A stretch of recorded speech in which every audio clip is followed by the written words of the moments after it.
Hi നമസ്കാരം, എല്ലാവർക്കും പുതിയൊരു വീഡിയോയിലേക്ക് സ്വാഗതം. അപ്പോൾ ഇന്ന് നമ്മൾ സംസാരിക്കാൻ പോകുന്നത് നോ കോൺടാക്റ്റിൽ പോകാനായിട്ട് കഴിയാത്തവർക്ക്, ഒരു നാർസിസിസ്റ്റിൻ്റെ അടുത്തു നിന്നും നോ കോൺടാക്റ്റിൽ പൂർണ്ണമായും പോകാൻ കഴിയാതെ നിൽക്കുന്നവർക്ക് എങ്ങനെ അവരോടൊപ്പം സർവൈവ് ചെയ്യാം എന്നുള്ളതാണ്. ആ സർവൈവ് ചെയ്യാൻ വേണ്ട സ്ട്രാറ്റജീസ്, അതിനുള്ള മെത്തേഡ്സ്, ടാക്ടിക്സ് എന്തൊക്കെയാണ്, അതെങ്ങനെയാണ് നടപ്പിലാക്കേണ്ടത് എന്നുള്ളതാണ് ഇന്ന് നമ്മൾ സംസാരിക്കാനായിട്ട് പോകുന്നത്. ഇവിടെ ഈ വീഡിയോയിലൂടെ നമ്മളൊരു ചാലഞ്ചിങ് ആയിട്ടുള്ളൊരു റിയാലിറ്റിയാണ് അഡ്രസ്സ് ചെയ്യാൻ ഉദ്ദേശിക്കുന്നത്. കാരണം നമ്മുടെ ഇപ്പോൾ റിയലിസ്റ്റിക് ആയിട്ടുള്ള സാഹചര്യങ്ങൾ വെച്ചിട്ട് ഒരുപാട് പേർക്ക്, ഒരു മെജോറിറ്റി ഓഫ് ആൾക്കാർക്കും ഫുള്ളി നോ കോൺടാക്റ്റിലേക്ക് പോകാൻ കഴിയാത്തവരാണ്. നാർസിസിസ്റ്റുമായിട്ട് കുട്ടികളുള്ള റിലേഷൻഷിപ്പിൽ നിൽക്കുന്നവരുണ്ട്. അല്ലെങ്കിൽ ഒറ്റയ്ക്ക് പെട്ടെന്ന് മാറിപ്പോയാൽ നോ കോൺടാക്റ്റിലേക്ക് പോയി കഴിഞ്ഞാൽ ഫിനാൻസ് എങ്ങനെ മാനേജ് ചെയ്യും എന്നറിയാതെ ഫിനാൻഷ്യൽ ഡിഫിക്കൽട്ടീസ് ഉള്ളതുകൊണ്ട് നാർസിസിസ്റ്റുമായിട്ടുള്ള റിലേഷൻഷിപ്പിൽ നിൽക്കുന്നവരുണ്ട്. നാർസിസിസ്റ്റിക് പാരൻസിൻ്റെ കൂടെ നിൽക്കുന്നവരുണ്ട്. ഉടനെ തന്നെ പ്രത്യേകം മാറാൻ കഴിയാതെ, ഇൻഡിപെൻഡൻ്റ് ആയിട്ട് നിൽക്കാൻ കഴിയാതെ ഇപ്പോഴും നിൽക്കേണ്ടി വരുന്ന ഇൻഡിവിജ്വൽസ് ഉണ്ട്, കുട്ടികളുണ്ട്. അപ്പോൾ ഇവർക്ക് എല്ലാവർക്കും എങ്ങനെയാണ് ഇത് മാനേജ് ചെയ്യേണ്ടത് എന്നുള്ളതാണ് ഈ വീഡിയോയിലൂടെ സൊല്യൂഷൻസ് ആണ് നിങ്ങൾക്ക് തരാനായിട്ട് ഞാൻ ഉദ്ദേശിക്കുന്നത്. ഞാനിത് പറയുന്നതിന് മുമ്പ് ഏറ്റവും ഇമ്പോർട്ടൻ്റ് ആയിട്ട് മനസ്സിലാക്കിയിരിക്കേണ്ട കാര്യം എന്ന് പറയുന്നത്, ഈ സൊല്യൂഷൻസ് എന്ന് പറയുന്നത് ഡാമേജ് കൺട്രോൾ മാത്രമാണ്. ഇതൊരു ഫുള്ളി റെസൊല്യൂഷൻ അല്ലെങ്കിൽ ഒരു പൂർണ്ണമായിട്ടുള്ള സൊല്യൂഷൻ എന്നൊരിക്കലും ഇത് പറയാനായിട്ട് കഴിയില്ല. കാരണം എപ്പോഴും പൂർണ്ണമായിട്ടുള്ള സൊല്യൂഷൻ എന്ന് പറയുന്നത് നോ കോൺടാക്റ്റ് തന്നെയാണ്. അപ്പോൾ നിങ്ങളുടെ ഫോക്കസ് എപ്പോഴും നിങ്ങളെ പ്രൊട്ടക്റ്റ് ചെയ്യുക എന്നുള്ളതിലായിരിക്കണം.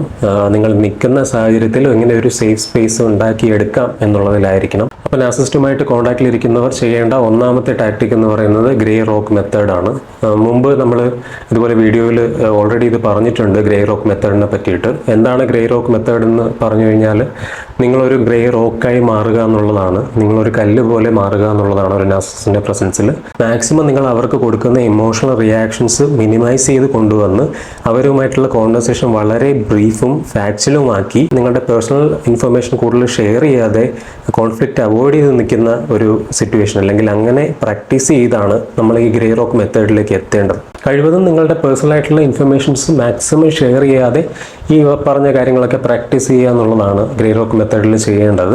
അപ്പോൾ അവർ ഇതുപോലെ ആർഗ്യുമെൻറ്റിന് വരുമ്പോൾ, നിങ്ങളെ പ്രൊവോക്ക് ചെയ്യാനായിട്ട് വരുമ്പോൾ, നിങ്ങൾ വളരെ ഷോർട്ടായിട്ടുള്ള വാക്കുകൾ, അതായത് ഉദാഹരണത്തിന് ഓക്കെ, അല്ലെങ്കിൽ ശരി, അത് കുഴപ്പമില്ല, അതിപ്പോൾ ഞാനല്ലല്ലോ, ഇങ്ങനെയുള്ള ചെറിയ ചെറിയ സെൻറ്റൻസിൽ, ചെറിയ ചെറിയ വാക്കുകളിൽ ആ ഒരു കോൺവെർസേഷൻ അവസാനിപ്പിക്കുക എന്നുള്ളതാണ് ഗ്രേ റോക്ക് മെത്തേഡിലൂടെ ഉദ്ദേശിക്കുന്നത്. പ്രത്യേകം ശ്രദ്ധിക്കുക, നിങ്ങൾ എപ്പോഴും നിങ്ങളുടെ ഗോൾ എന്ന് പറയുന്നത് ഇൻട്രാക്ഷൻസ് കുറച്ച് കൊണ്ടുവന്ന് നിങ്ങളെ പ്രൊട്ടക്റ്റ് ചെയ്യുക എന്നുള്ളതായിരിക്കണം. അല്ലാതെ അവരെ അറ്റാക്ക് ചെയ്യാൻ വേണ്ടിയിട്ടല്ല ഗ്രേ റോക്ക് മെത്തേഡ് ഉപയോഗിക്കേണ്ടത്. ഇതിനകത്ത് ഗ്രേ റോക്ക് മെത്തേഡ് നടപ്പിലാക്കുമ്പോൾ ഒരു കീ വേർഡായിട്ട് പറയാൻ പറ്റുന്ന ഒരു കാര്യമാണ് ന്യൂട്രൽ ആയിരിക്കുക എന്നുള്ളത്. ഇത് വളരെ പ്രാധാന്യമാണ്. കാരണം നാർസിസിസ്റ്റ് എപ്പോഴും നിങ്ങളുടെ ഇമോഷണൽ റിയാക്ഷനിൽ ആനന്ദം കണ്ടെത്തുന്നവരാണ്. അതിനു വേണ്ടിയിട്ടാണ് അവർ ഈ ആർഗ്യുമെൻ്റ് ഉന്നയിക്കുന്നതും നിങ്ങൾ ഒരിക്കലും ചെയ്തിട്ടില്ലാത്ത കാര്യങ്ങൾ നിങ്ങൾ ചെയ്തു എന്ന് പറയുന്നതും.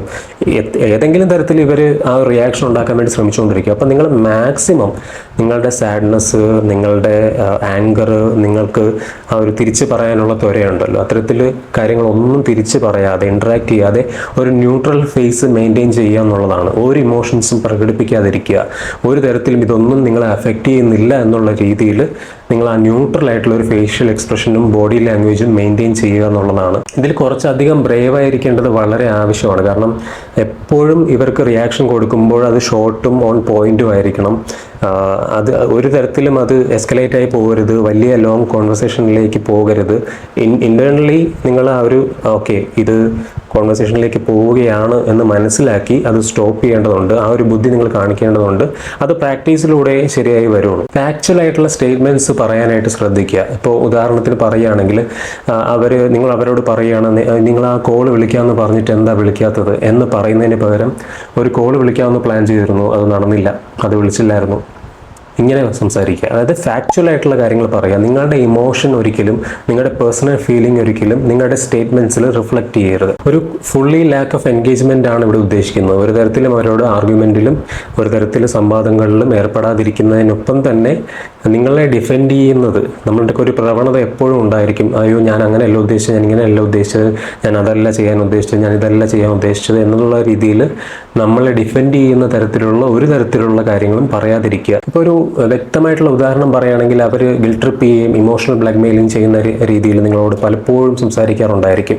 അതിലൊരു ഉദാഹരണമായിട്ട് ഞാൻ പറയുന്ന ഒരു എക്സാമ്പിളായിട്ട് പറയുകയാണ്, നീ എപ്പോഴും ഇത്രയും ഞാൻ കാര്യങ്ങൾ നിന്നോട് ചെയ്തു തന്നിട്ട് നിനക്കൊരു ലെവലേശം എന്നോട് നിനക്ക് സ്നേഹമില്ല, അല്ലെങ്കിൽ ലെവലേശം എന്നോട് നിനക്ക് ഒരു നന്ദിയില്ല. ഇത്രയും നന്ദിയില്ലാത്ത ഒരാളായിപ്പോയി. ഞാൻ മോശം ആളാക്കിയ ഓക്കെ, ഞാൻ മോശമായിരിക്കാം, പക്ഷേ നിനക്ക് കുറച്ചെങ്കിലും എന്നോട് ആ നന്ദി നിനക്ക് കാണിക്കാൻ പാടില്ല. ഇത്രയ്ക്ക് നന്ദി ഇല്ലാത്തവളാണോ നീ? അപ്പോൾ ഇത് കേട്ട ഉടനെ ഞാൻ നന്ദിയില്ലാത്ത ആളല്ല, അതുകൊണ്ടല്ല ഞാനിത് ചെയ്യുന്നത്, നിങ്ങൾ പണ്ട് ചെയ്ത കാര്യങ്ങൾക്കൊക്കെ എനിക്ക് നിങ്ങളോട് നന്ദിയുണ്ട്, പക്ഷേ എന്ന് പറഞ്ഞ് നിങ്ങൾ വിശദീകരിക്കാൻ തുടങ്ങുമ്പോൾ നിങ്ങൾ ആ പഴയ ട്രാപ്പിലേക്ക് വീണ്ടും വീഴുകയാണ്. നിങ്ങളെ ഡിഫെൻഡ് ചെയ്യാൻ ശ്രമിക്കുകയാണ്, നിങ്ങളുടെ ഇമോഷൻസ് നിങ്ങൾ പ്രകടിപ്പിക്കുകയാണ്. ഈ ആൻസറാണ് നാർസിസിസ്റ്റിന് വേണ്ടത്. അവർ ഈ ആൻസറിന് വേണ്ടിയാണ് കാത്തിരിക്കുന്നത്. ഇതിനുള്ള ഗ്രേ റോക്ക് മെത്തേഡ് മറുപടി എങ്ങനെയായിരിക്കും എന്ന് വെച്ച് കഴിഞ്ഞാൽ, ഓക്കെ ചിലപ്പോൾ ആയിരിക്കും, ഇങ്ങനെ പറയുക എന്നുള്ളതാണ്. ഇനി ഗ്രേ റോക്ക് മെത്തേഡ് ചെയ്യേണ്ട മറ്റൊരു സാഹചര്യം പറയുകയാണെങ്കിൽ, ഈ ഹോവറിങ് ചെയ്യുന്ന സമയത്ത് വളരെ അപമര്യാദയായി നിങ്ങളോട് പെരുമാറി, വളരെയധികം നിങ്ങൾ അബ്യൂസ് ചെയ്തു, എന്നിട്ട് നിങ്ങൾ മാറിയിരിക്കുന്ന സമയത്ത് ഇയാളുടെ സ്ഥിരം ഐറ്റം ഉറക്കും, ഞാൻ നിന്നെ ഭയങ്കര മിസ് ചെയ്യുന്നുണ്ട്, ഞാനിപ്പോൾ നിന്നെ പറ്റിയാണ് ആലോചിച്ചുകൊണ്ടിരിക്കുന്നത്, നമുക്ക് സംസാരിക്കാമോ എന്ന് പറഞ്ഞിങ്ങനെ വരുമ്പോൾ നിങ്ങൾ പെട്ടെന്ന് എനിക്ക് മിസ് ചെയ്യുന്നുണ്ട് പക്ഷേ എന്ന് പറഞ്ഞ് റിയാക്ട് ചെയ്യുമ്പോൾ നിങ്ങൾ വീണ്ടും നിങ്ങളുടെ ഇമോഷണൽ സൈഡ് കാണിക്കുകയാണ്, നിങ്ങളുടെ ഇമോഷണൽ വൾണറബിലിറ്റി അവർക്ക് പ്രകടമാക്കി കൊടുക്കുകയാണ്. അപ്പോൾ അവർക്ക് വീണ്ടും നിങ്ങളെ കൺട്രോൾ തിരിച്ചെടുക്കാമെന്നുള്ള ഹോപ്പ് അവരിലുണ്ടാവുകയാണ്. ഇതിന് പകരം ഒരു ഗ്രേ റോക്ക് റെസ്പോൺസായിട്ട് നിങ്ങൾ സംസാരിക്കേണ്ടത്, ഓക്കെ എനിക്ക് മനസ്സിലായി, ഇങ്ങനത്തെ രീതിയിലാണ്. ഓക്കെ, ഈ മനസ്സിലായി എന്ന് പറയുമ്പോൾ മാക്സിമം ഇമോഷൻസ് ന്യൂട്രൽ ആക്കാനായിട്ട് ശ്രമിക്കുക.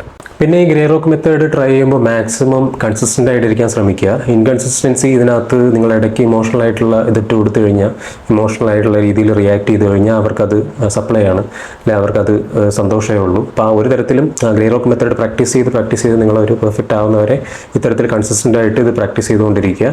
അതിനൊപ്പം തന്നെ മാക്സിമം ബോറിംഗ് ആക്കുക, അവരെ ബോർ ചെയ്യിപ്പിക്കുന്ന രീതിയിൽ, പ്രഡിക്റ്റബിൾ ആകുന്ന രീതിയിൽ തന്നെ സംസാരിക്കുക. അപ്പോൾ നിങ്ങളൊരു ലെസ് അട്രാക്റ്റീവ് ടാർഗറ്റായിട്ട് മാറും. അപ്പോൾ അതുകൊണ്ട് അധികം എൻഗേജ് ചെയ്യാൻ വരാത്ത രീതിയിൽ അവർക്കൊരു താല്പര്യമില്ലായ്മയൊക്കെ അവരിൽ കുറേ പതുക്കെ ഉണ്ടായി തുടങ്ങും. അതുപോലെ തന്നെ ഇമ്പോർട്ടൻ്റ് ആയിട്ടുള്ള മറ്റൊരു മെത്തേഡാണ് ഈ ഇൻഫർമേഷൻ ഡയറ്റ് എന്ന് പറയുന്നത്. നമ്മൾ പല ഡയറ്റുകളെ കുറിച്ച് കേട്ടിട്ടില്ല. ഇൻഫർമേഷൻ ഡയറ്റ് എന്ന് പറയുന്നത് ചിലപ്പോൾ ആദ്യമായിട്ട് കേൾക്കുന്നതായിരിക്കും. ഒരു നാർസിസിസ്റ്റിൻ്റെ സാന്നിധ്യത്തിൽ നമുക്ക് ചെയ്യാൻ പറ്റുന്ന ഏറ്റവും നല്ലൊരു മെത്തേഡാണ് ഇൻഫർമേഷൻ ഡയറ്റ് എന്ന് പറയുന്നത്.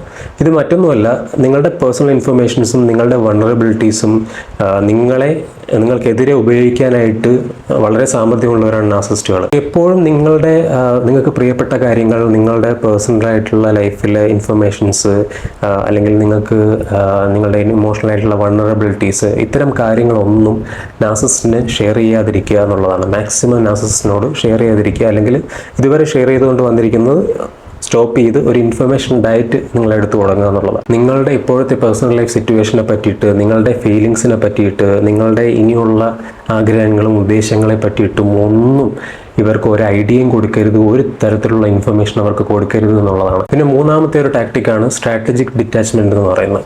ഈ സ്ട്രാറ്റജിക് ഡിറ്റാച്ച്മെന്റ് എന്ന് പറയുന്നത് എന്താണെന്ന് വെച്ച് കഴിഞ്ഞാൽ, ഒരു ഡ്രാമ നടന്നുകൊണ്ടിരിക്കുകയാണ്, നിങ്ങളും അയാളും തമ്മിൽ ഒരു കോൺവെർസേഷൻ നടന്നുകൊണ്ടിരിക്കുകയാണ്, അല്ലെങ്കിൽ ഒരു ആർഗ്യുമെൻറ്റ് നടന്നുകൊണ്ടിരിക്കുകയാണ്, അല്ലെങ്കിൽ സ്ഥിരം നടക്കാറുള്ള ആർഗ്യുമെൻറ്റ് നിങ്ങൾ മനസ്സിൽ വിചാരിക്കുകയാണെന്ന് വയ്ക്കുക.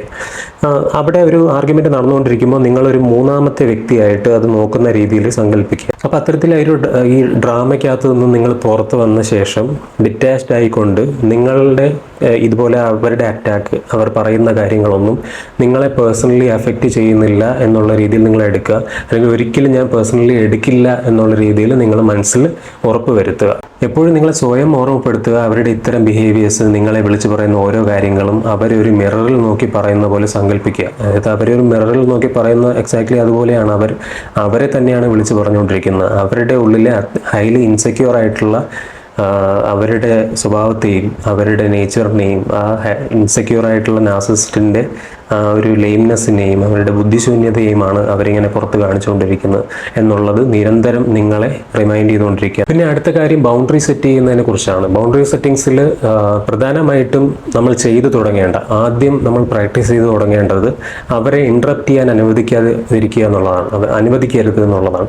ലൈക്ക് അവരെപ്പോഴും നമ്മൾ സംസാരിക്കുമ്പോൾ ഇൻട്രപ്റ്റ് ചെയ്യാൻ ശ്രമിച്ചുകൊണ്ടിരിക്കും. നമ്മളൊരു കാര്യം, ഒരു പോയിന്റ് പറയുമ്പോൾ, അല്ലെങ്കിൽ അവരിലെ തെറ്റായ ഒരു കാര്യം സംസാരിച്ചു കൊണ്ടിരിക്കുമ്പോൾ നിരന്തരം അതിനിടയിൽ കയറി സംസാരിക്കാനും, അതായത് ഇവരപ്പോൾ എന്തെങ്കിലും മൈൻഡ് കണ്ടിട്ടുണ്ടായിരിക്കും, നിങ്ങളെ ഗ്യാസ് ലൈറ്റ് ചെയ്യാനോ മാനിപ്പുലേറ്റ് ചെയ്യാനോ ഗിൽറ്റ് ട്രിപ്പ് ചെയ്യാനോ എന്തെങ്കിലും സാധനം ഇവർ തലയിൽ കയറി വരും. അത് ഉടനെ ഉപയോഗിക്കാൻ വേണ്ടിയിട്ട് ഈ എങ്ങനെയെങ്കിലും കോൺവെർസേഷൻ ഇൻറ്ററപ്റ്റ് ചെയ്യാനായിട്ട് അവർ ശ്രമിച്ചുകൊണ്ടിരിക്കും. അപ്പോൾ നിങ്ങൾ പ്രത്യേകം ശ്രദ്ധിക്കുക, അവിടെയാണ് നമ്മൾ ബൗണ്ടറി സെറ്റ് ചെയ്യുന്നത് ശീലിച്ചു തുടങ്ങേണ്ടത്. നിങ്ങളപ്പോൾ പറയാം, ഞാൻ സംസാരിച്ച് തീർന്നിട്ടില്ല എന്ന് തന്നെ നിങ്ങൾ ഫേമായിട്ട് പറയുക. ഇതെപ്പോഴും ഇത്തരത്തിലുള്ള നിങ്ങൾ സംസാരിക്കുന്നതിനിടയിൽ അവർ ഇൻറ്ററപ്റ്റ് ചെയ്യാൻ ശ്രമിക്കുകയാണെങ്കിൽ ഈ ഒരു കാര്യം നിങ്ങൾ പറഞ്ഞുകൊണ്ട് തന്നെ ഇരിക്കുക. പിന്നെ അടുത്ത കാര്യമാണ് പാരലൽ പാരൻറ്റിങ് എന്ന് പറയുന്നത്. ഇത് ആവശ്യമാണെങ്കിൽ മാത്രം ചെയ്യേണ്ടതാണ്.